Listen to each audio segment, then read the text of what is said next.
muchos de ustedes que me están escuchando no tengan en realidad una base firme y fuerte en su vida espiritual y piensan que todo está bien. Pero cuando sople el viento fuerte de los problemas y pruebas, se lo llevarán como si fuera una pluma. En Mateo 7, 24 y 25, el evangelista registra las siguientes palabras de Jesús.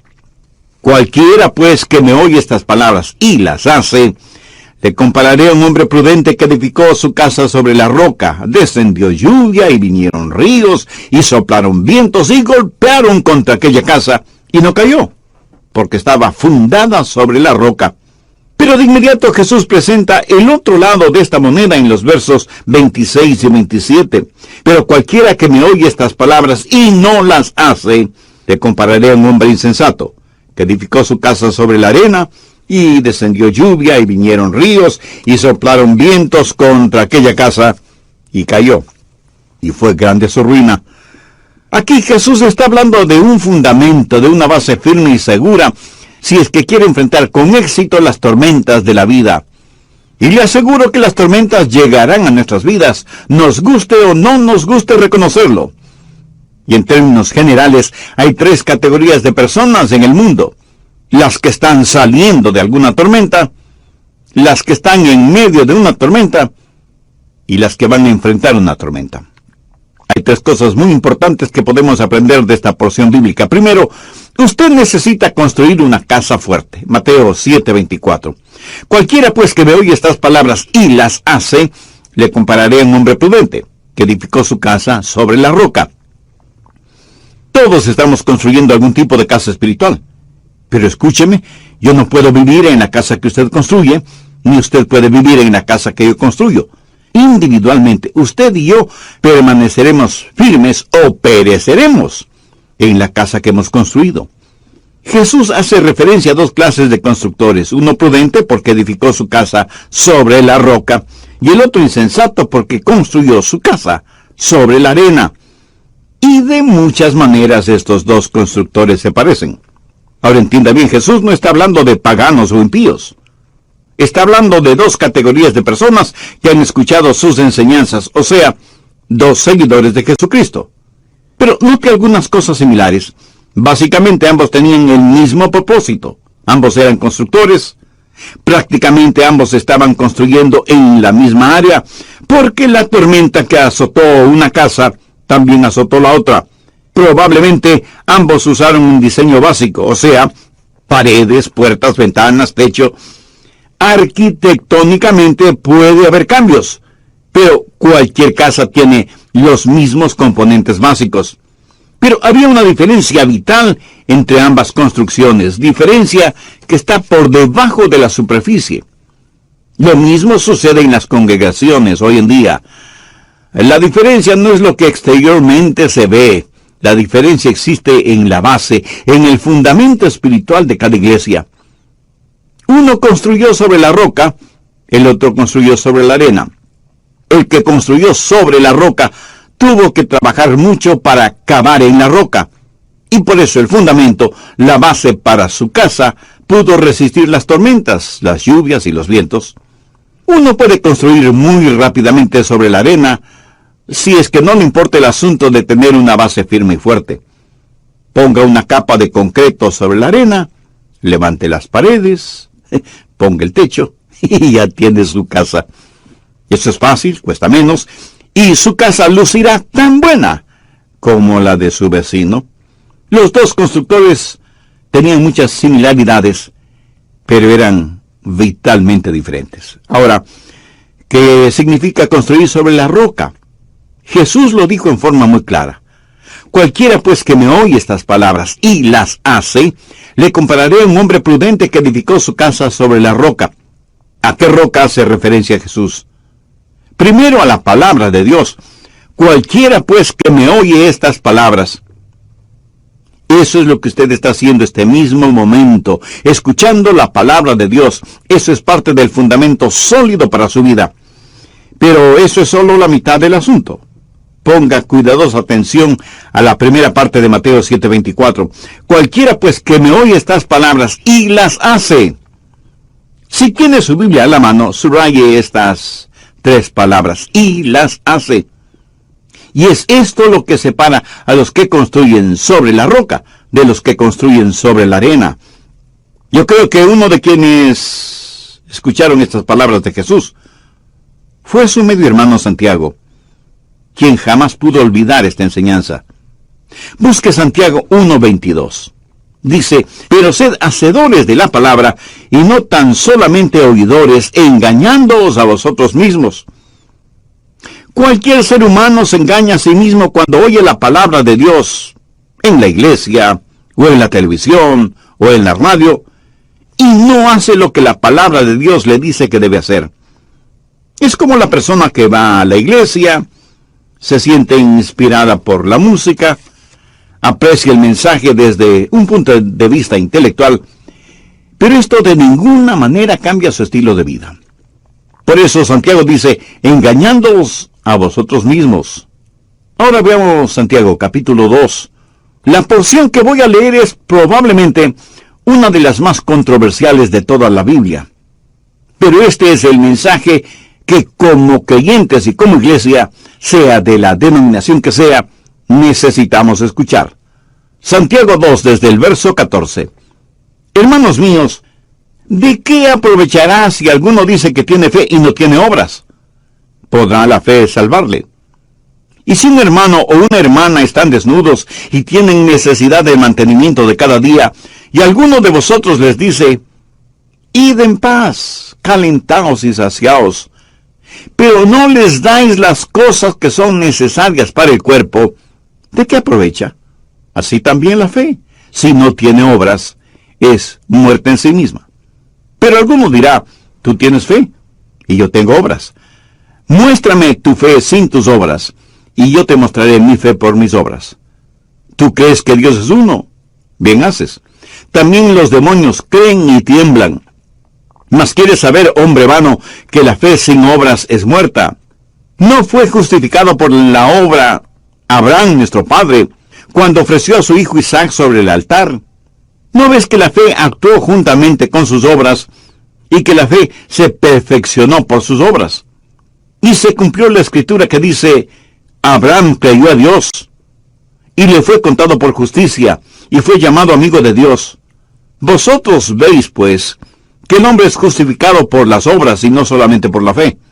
Asimismo también Rahab, la ramera, no fue justificada por obras cuando recibió a los mensajeros y les envió por otro camino. Porque como el cuerpo sin espíritu está muerto, así también la fe sin obras está muerta. ¿De qué se trata todo esto? Quiero que lo siguiente quede absolutamente claro en su mente y corazón. Somos salvos por gracia, por medio de la fe, y no por obras de justicia que hayamos hecho. Somos salvos de acuerdo a la misericordia de Dios. Efesios 2, 8 y 9. Porque por gracia sois salvos por medio de la fe, y esto no de vosotros, pues es don de Dios, no por obras, para que nadie se gloríe. Y en Romanos 11, 6, Pablo dice lo siguiente, y si por gracia, ya no es por obras. De otra manera, la gracia ya no es gracia. Y si por obras, ya no es gracia. De otra manera, la obra ya no es obra. ¿Qué es lo que Pablo está diciendo? Que no podemos mezclar la gracia y las obras. Y usted tiene que decidir, o es salvo por la gracia de Dios, o es salvo por sus propios esfuerzos. Pero aquí viene Santiago y dice, la fe sin obras es muerta. Y parecería que entre Pablo y Santiago hay un argumento en este asunto, pero no es así. De hecho, los dos están de acuerdo. Recuerde que toda escritura es dada por inspiración de Dios. Pablo y Santiago están hablando de las dos caras de una misma moneda. Y es justamente de lo que Jesús está hablando cuando dice, cualquiera pues que me oye estas palabras y las hace, le compararé a un hombre prudente que edificó su casa sobre la roca. Necesitamos entender bien lo siguiente. Aunque somos salvos únicamente por la fe que salva nunca está sola. Espero que lo haya entendido. Pablo habla de cómo ser justificados delante de Dios, mientras que Santiago habla de cómo somos justificados delante de los hombres. Veamos Santiago 2:18. Pero alguno dirá, tú tienes fe, y yo tengo obras. Muéstrame tu fe sin tus obras, y yo te mostraré mi fe por mis obras. Amigo, usted no puede ver mi corazón. Usted no puede ver si tengo fe. Pero Dios sí puede ver mi corazón y mi fe. La única manera de que usted pueda ver mi fe es por lo que usted ve en mí. Pablo habla de ser justificados delante de Dios. Santiago habla de ser justificados delante de los hombres. Pablo habla de la raíz de nuestra salvación. Santiago habla de los frutos de nuestra salvación. Pablo habla del fundamento, de la base. Santiago habla del edificio. Pablo está hablando de la provisión de nuestra salvación. Y Santiago habla de las pruebas de nuestra salvación. Pablo habla de una salvación que se tiene segura, mientras Santiago habla de una segura muestra de nuestra salvación. Lo que Santiago está diciendo es que si usted es en verdad salvo, eso es más que un conocimiento mental o un mero conocimiento académico. Mire lo que dice en el verso 14. Hermanos míos, ¿de qué aprovechará si alguno dice que tiene fe y no tiene obras? ¿Podrá la fe salvarle? Mi amigo, se necesita más que solo una actitud piadosa para llegar al cielo. Y yo pregunto, ¿cuántos de ustedes, amigos oyentes, están seguros de que si murieran en este momento, se irían al cielo? Estoy seguro que muchos contestarían afirmativamente y me dirían que tienen fe.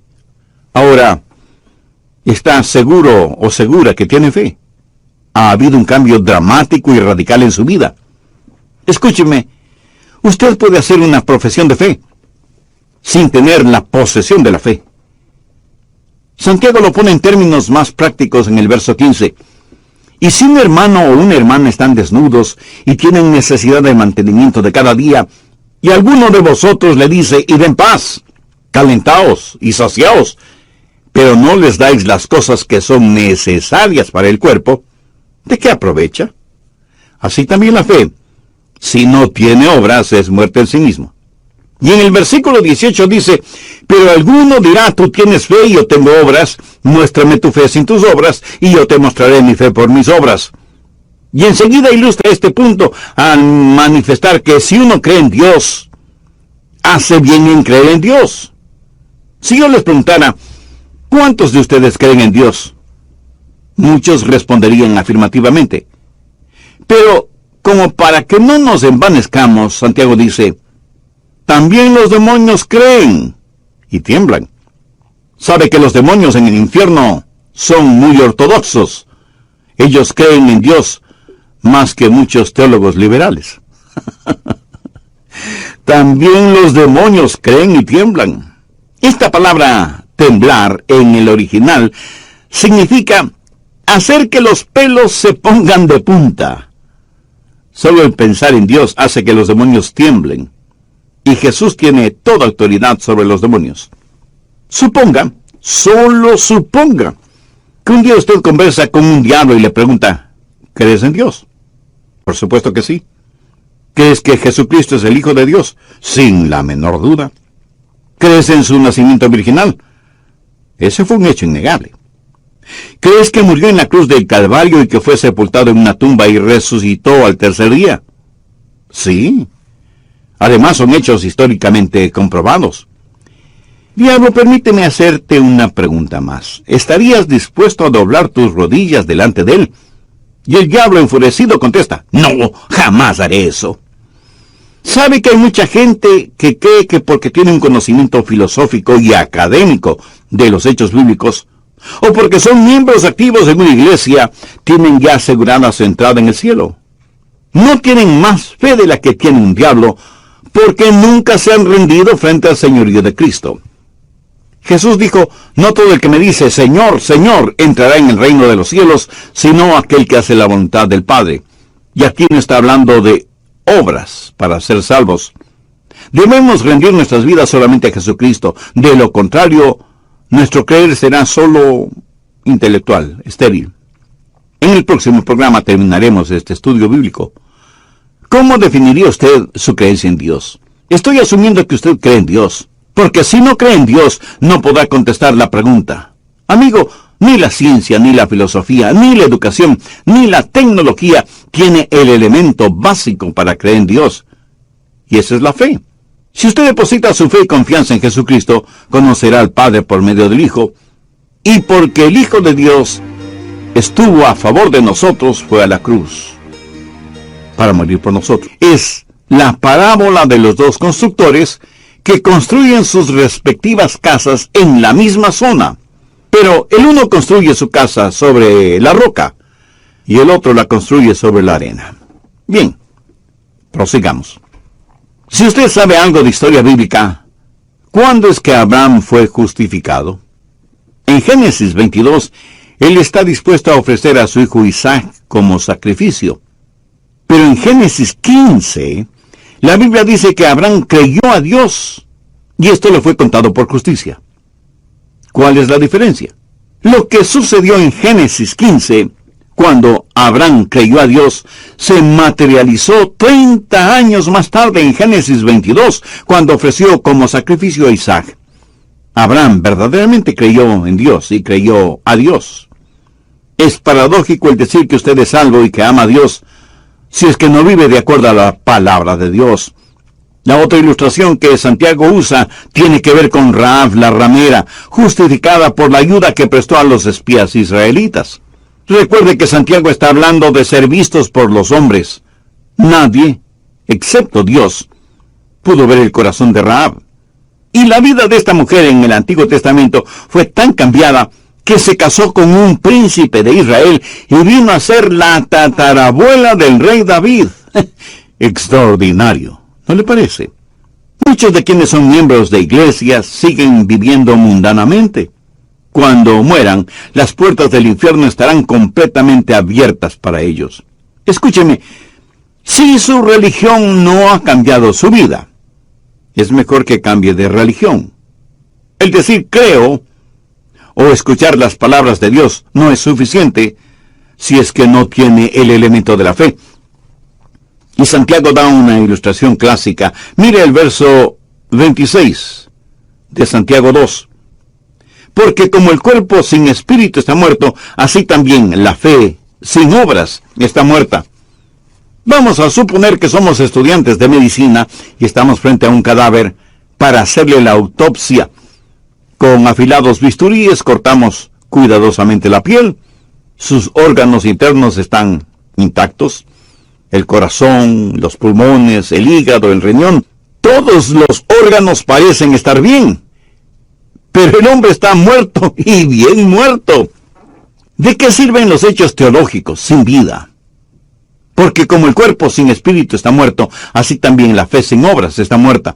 Ahora, no son las obras las que le dan al hombre vida. Es la vida la que le capacita al hombre a hacer obras. ¿Ve la diferencia? Usted no puede dar vida a nadie manipulando su cuerpo. Es cuando tenemos vida que tenemos la capacidad de hacer algo, y en esto no hay contradicción.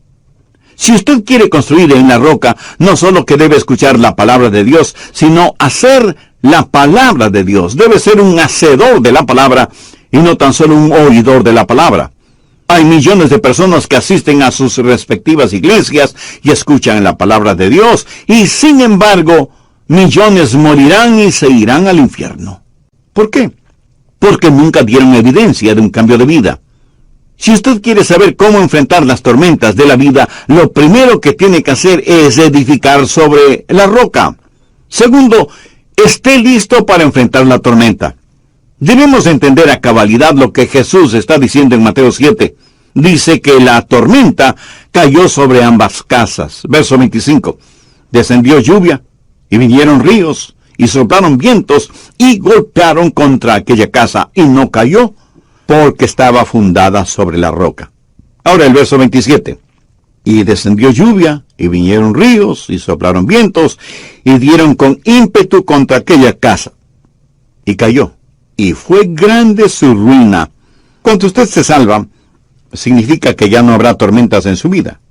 Mi amiga, mi amigo, aunque usted sea salva o salvo, las tormentas llegarán a su vida. Y crecerán los ríos, y soplará fuertemente el viento. Usted sentirá presión por todo lado.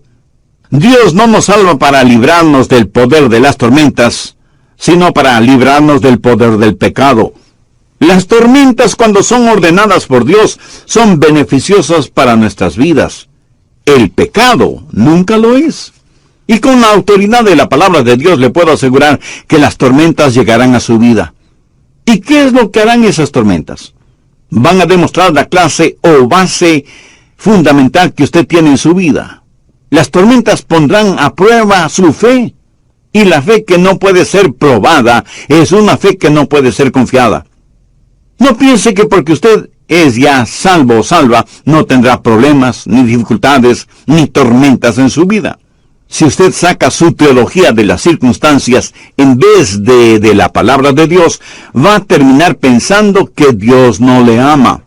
Habrá tormentas, enfermedades, sufrimientos, desilusiones y aún persecución espiritual, psicológica y hasta física.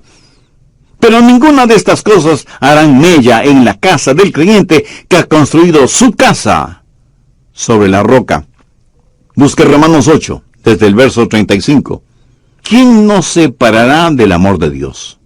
¿Tribulación o angustia, o persecución, o hambre, o desnudez, o peligro, o espada? Como está escrito, por causa de ti somos muertos todo el tiempo. Somos contados como ovejas de matadero. Antes en todas estas cosas somos más que vencedores por medio de aquel que nos amó. Por lo cual estoy seguro que ni la muerte, ni la vida, ni ángeles, ni principados, ni potestades, ni lo presente, ni lo porvenir, ni lo alto, ni lo profundo, ni ninguna otra cosa creada nos podrá separar del amor de Dios, que es en Cristo Jesús, Señor nuestro. Cualquier dificultad en su vida no significa que Dios le ha abandonado, porque Él mismo ha prometido que nunca nos dejará ni nos abandonará. Anote al margen Hebreos 13, los versos 5 y 6. Sean vuestras costumbres sin avaricia, contentos con lo que tenéis ahora. Porque Él dijo, no te desampararé, ni te dejaré. De manera que podemos decir confiadamente, el Señor es mi ayudador, no temeré en lo que me pueda hacer el hombre. Por lo tanto, usted debe edificar, debe construir una casa firme, fuerte, segura, y entonces estará listo para enfrentar cualquier tormenta, para poder también experimentar una bendición extraordinaria. Cualquiera pues que me oye estas palabras y las hace, le compararé a un hombre prudente que edificó su casa sobre la roca. Descendió lluvias y vinieron ríos y soplaron vientos y golpearon contra aquella casa y no cayó porque estaba fundada sobre la roca. ¿Por qué algunas personas se dan por vencidas? ¿Por qué viven vidas derrotadas? ¿Por qué se dejan arrastrar por las tormentas? Porque aunque con buenas intenciones, han construido su casa sobre la arena. Han construido sus vidas sobre las arenas movedizas de la actividad religiosa, pero no sobre la roca firme y segura que es Jesucristo. Pablo en 1 Corintios 3:11 dice, porque nadie puede poner otro fundamento que el que está puesto, el cual es Jesucristo. Hay hermosas familias que van a la iglesia, sirven a Dios. De pronto los problemas y dificultades llegan y dejan de ir a la iglesia. Hermosas casas, con lindos muebles, bien pintadas, bien decoradas, bien diseñadas. Maravillosa casa espiritual, pero sin base ni fundamento sólido. Y por eso cuando llegan los problemas hay que reconocer con profunda tristeza que muchas personas simplemente abandonan la fe.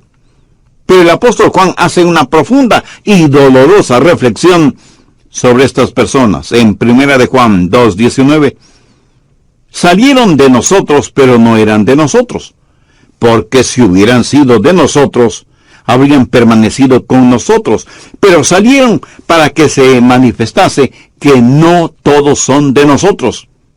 No estoy hablando de perfección sin pecado. No estoy diciendo que si usted es salvo y ha entregado su corazón a Jesús y llegan las tormentas a su vida, usted no tendrá dudas. No estoy diciendo eso. Tampoco digo que por ser ya salvo no tropezará y caerá, o que no experimentará momentos y circunstancias nada espirituales que le harán dudar de la fe. Cuando Jesús dio esta enseñanza bíblica en el Sermón del Monte, acerca de estas dos clases de constructores, ¿sabe quiénes con toda seguridad estaban escuchando este mensaje? Simón Pedro y Judas Iscariote. Y escucharon de los labios de Jesús: cualquiera pues que me oye estas palabras y las hace, le compararé a un hombre prudente que edificó su casa sobre la roca. Descendió lluvia, y vinieron ríos, y soplaron vientos, y golpearon contra aquella casa, y no cayó porque estaba fundada sobre la roca. Pero cualquiera que me oye estas palabras y no las hace, le compararé a un hombre insensato que edificó su casa sobre la arena, y descendió lluvia, y vinieron ríos, y soplaron vientos, y dieron con ímpetu contra aquella casa, y cayó. Y fue grande su ruina. Judas oyó este mensaje. Simón Pedro oyó este mensaje. Dos clases de constructores muy similares. Ambos construyeron una casa espiritual, y al mirar las dos casas, seguramente usted hubiera dicho: Judas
construyó una mejor casa que Pedro.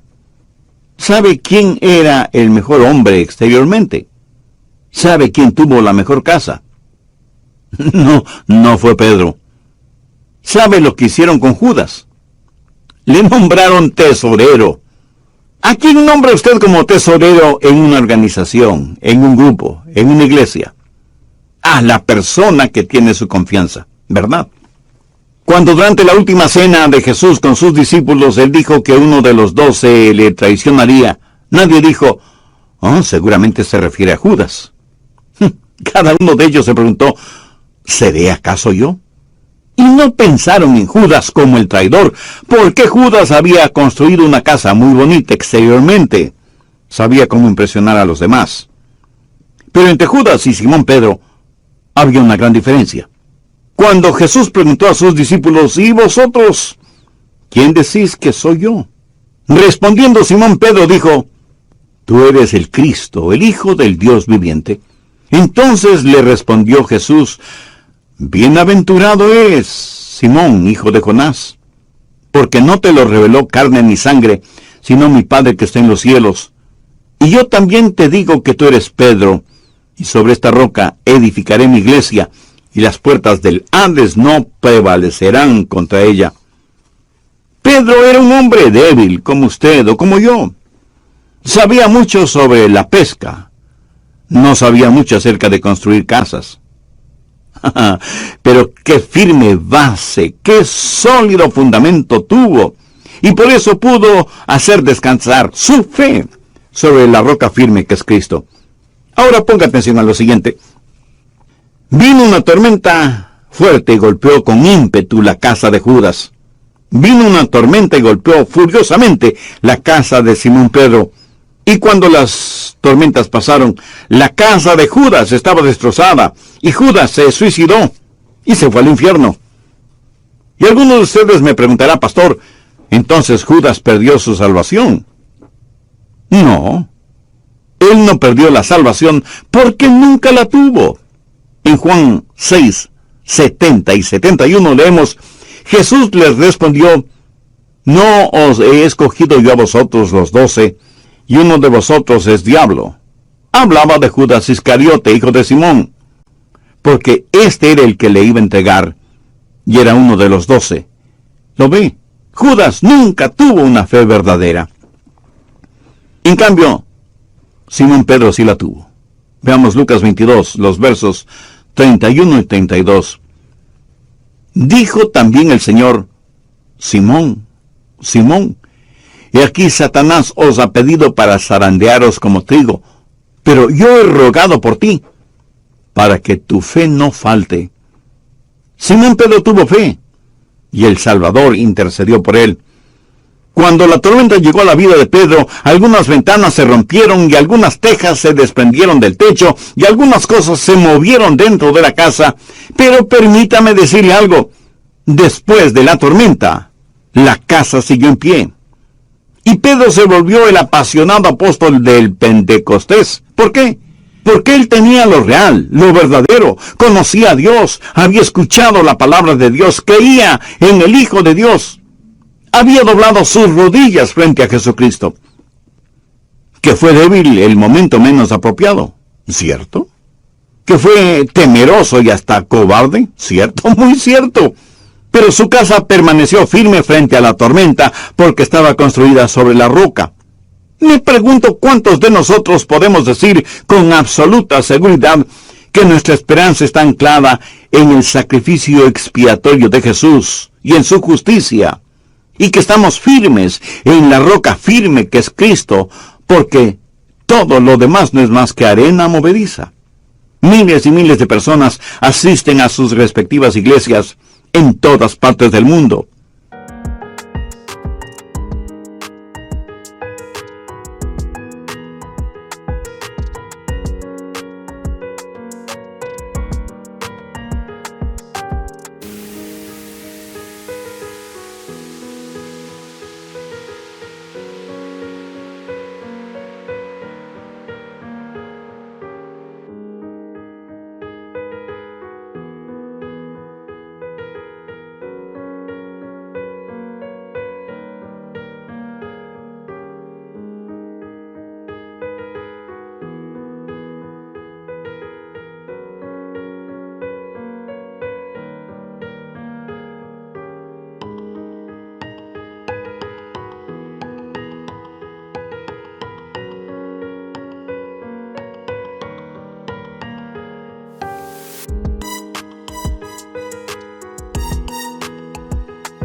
Cuando la tormenta azote, muchas serán arrastradas por esa tormenta. Y aún muchos de ustedes, amigos oyentes, en vez de permanecer firmes y erguidos durante la tormenta, serán azotados, zarandeados, vencidos. ¿Por qué? Porque el fundamento, la base que usted tiene no es firme, no es sólida, no es segura. Para todos nosotros, la tormenta llegará más tarde o más temprano. Si la tormenta todavía no ha llegado a su vida, no se preocupe, ya llegará, ya llegará. Así que es mejor asegurarse de que usted ha construido su casa espiritual sobre la roca eterna que es Jesucristo. ¿Conoce usted al Señor Jesucristo? No le estoy preguntando si usted asiste a una iglesia. Muchas personas creen que le hacen un favor a Dios cuando asisten a sus iglesias. Básicamente le estoy preguntando si oye, escucha y hace caso a la palabra de Dios. ¿Es usted ya salvo? Porque tiene a Cristo en su corazón. Si aún no tiene esa seguridad, le invito a hacer esa decisión ahora mismo. Usted no se salva por ser miembro de una iglesia, cualquiera que sea la denominación. Tampoco se salva por ser generoso con sus diezmos y ofrendas, ni por guardar los 10 mandamientos. Usted se salva por confiar únicamente en el Señor Jesucristo y depositar toda su fe en Él. Arrepiéntase sinceramente de sus pecados. Pídale perdón a Dios Implore la gracia y misericordia de Dios y agradézcale al Señor Jesucristo porque Él entregó su propia vida en la cruz del Calvario para poder pagar la enorme deuda de sus pecados. No los de Él, porque Él nunca los tuvo, sino sus pecados, amigo oyente. Abra su corazón y reciba a Jesús como su Salvador y Señor, y pídale que le ayude a ser la clase de persona que Él quiere que usted sea. Y todo esto pídalo con gratitud, en el nombre de Jesús.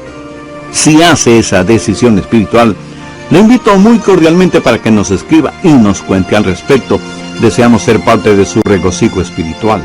Su carta, además, nos dará la oportunidad y privilegio de orar por usted y su nueva vida en el Señor Jesucristo. Que Dios le colme de bendiciones.